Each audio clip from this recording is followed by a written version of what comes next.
సమరానికి సై అంటున్నారు పవన్ కళ్యాణ్. వచ్చే ఎన్నికల నాటికి పార్టీని సిద్ధం చేస్తున్నట్టు ప్రకటించారు. జూన్ నుంచి పార్టీ నిర్మాణ పనులు మొదలవుతాయని ప్రకటించారు.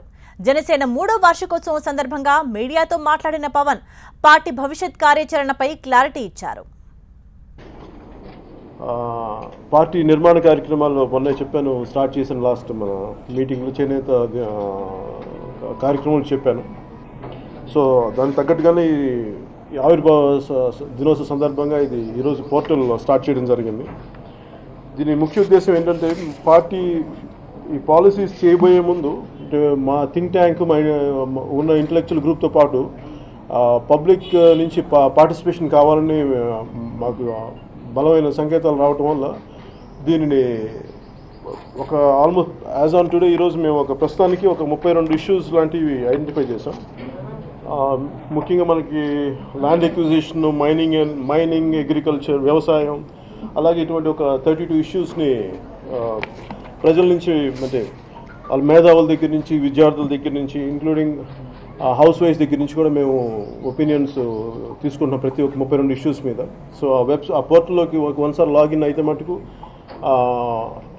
వాళ్ళ అభిప్రాయాలు తెలియజేయచ్చు. కాకపోతే చాలా సంక్షిప్తంగా 2500 మాటల్లో సంక్షిప్తంగా వాళ్ళు చెప్పగలిగేది చాలా స్పష్టంగా సూటిగా చెప్పాలి. అలాగే వాటిలో బాగా సరిగ్గా అంటే వాళ్ళ అభిప్రాయాలను చాలా జాగ్రత్తగా పంపించిన వాళ్ళందరినీ కూడా మేము కొంత ఐడెంటిఫై చేసి జూన్ నుంచి మేము పార్టీ నిర్మాణ కార్యక్రమాలు స్టార్ట్ అవుతుంది. దాంట్లో భాగంగా ముఖ్యంగా మీకు 2019 ఎన్నికలకి యువతకి పెద్దపీట వేయదలుచుకున్నాం పార్టీ తరఫు నుంచి.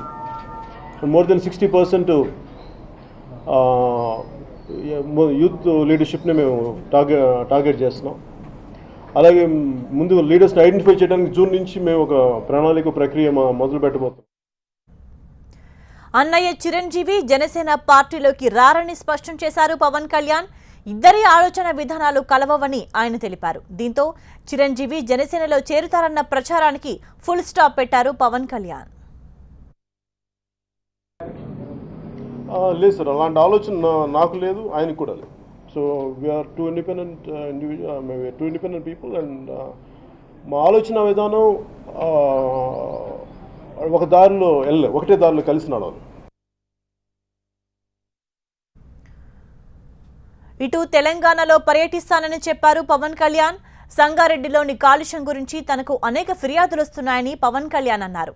త్వరలోనే సంగారెడ్డిలో పర్యటిస్తానన్నారు. పూర్తిగా పరిశీలించి సమస్య పరిష్కారానికి కృషి చేస్తానని ఆయన అన్నారు.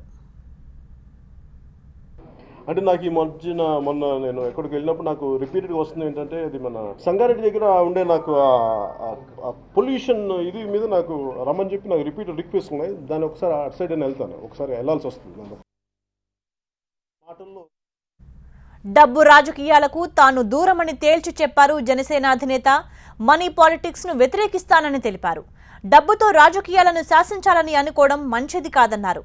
డబ్బు ప్రభావం లేని రాజకీయాలను తాను అభిమానిస్తానని తెలిపారు పవన్. అది ఎంతవరకు సాధ్యపడుతుందని కూడా ప్రయత్నం లేకుండా ఎట్లా ఉంటుంది. నేను ఏం మాట్లాడుతానంటే, నేను 20 years బ్యాక్ నేను సినిమాల్లో ఇట్లా వస్తాను, లేదా పాలిటిక్స్ ఇలా వస్తానని ఒక థాట్లో ప్రూవ్ చేయలేము. నేను నడుస్తా అంటే ఏమంటుందని we have to walk the talk. ఎంత పాసిబిలిటీ ఉంది, దాని రిజల్ట్స్ ఎలా ఉన్నాయంటే నేను నడవకుండా జరగదు అని నేను ఎప్పుడు అనుకోను. అసలు ముందు నడిచి చూస్తే ఏమేమి జరుగుతాయో చూద్దాం అనుకోండి. అవి నాకు ఇష్టం. డబ్బు ప్రభావం రాజకీయాలు ఉండాలి మనస్ఫూర్తి కోరు. అలాగే నేను కదా ఎవరైనా కోరుకుంటారు. కాకపోతే ఏంటంటే ఎవరికైనా డబ్బు వాళ్ళ జేబులో డబ్బులు ఖర్చు పెట్టే ఎవరికి ఇష్టం.